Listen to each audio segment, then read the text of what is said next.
നമസ്കാരം. വിശപ്പ് സഹിച്ചവന് പച്ചവെള്ളത്തിന് മധുരം അറിയുന്ന ഒരു ചൊല്ലുണ്ട്. നമുക്കെല്ലാവർക്കും ഇന്നൊരു കഷ്ടപ്പാടുമില്ല.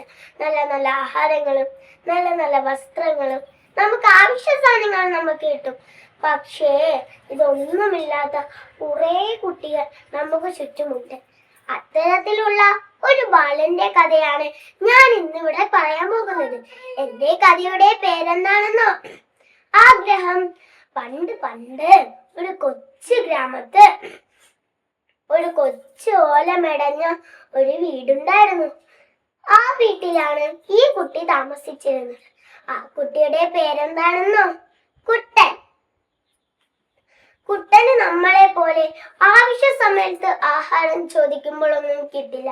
ഒരു നേരത്തെ ആഹാരം പോലും കിട്ടാത്തവന് പഠിക്കാൻ വലിയ ഇഷ്ടമായിരുന്നു. അതുകൊണ്ട് അവന്റെ അമ്മ അവനെ അടുത്തുള്ള ഒരു സർക്കാർ സ്കൂളിൽ ചേർത്തു. സ്കൂളിൽ ചെന്നതും എല്ലാവർക്കും പുതിയ ബാഗ്, പുതിയ ഡ്രസ്സ്, പുതിയ ചെരുപ്പ്. അമ്മയ്ക്ക് കുട്ടനെ നോക്കാനേ കഴിഞ്ഞില്ല. അന്ന് അവിടെ വെച്ച് കുട്ടൻ ഒരു കൂട്ടുകാരനെ കിട്ടി. കൂട്ടുകാരന്റെ പേരെന്താണെന്നോ? ബാബു. അങ്ങനെ ഒരു ദിവസം കുട്ടനും ബാബുവും കളിച്ചുകൊണ്ടിരിക്കുമ്പോൾ കുട്ടൻ പറയും, എടാ, നിന്റെ വീട് ഓലയാണോ ഓടാണോ?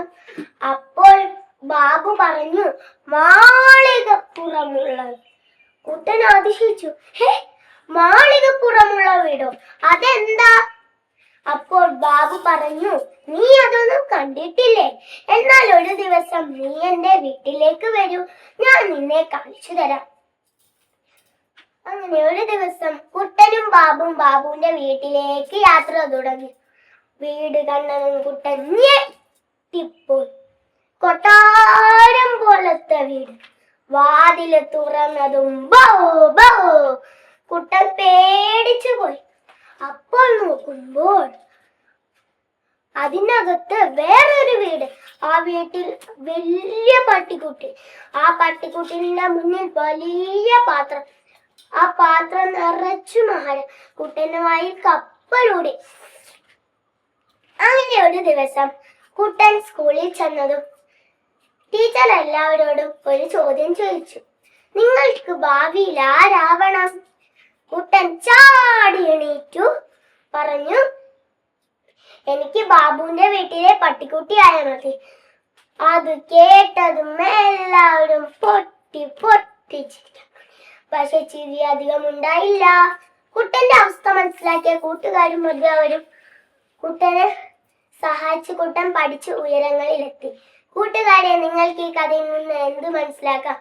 ആഗ്രഹമുണ്ടെങ്കിലേ ഉയരങ്ങളിൽ എത്താൻ കഴിയും. നന്ദി, നമസ്കാരം.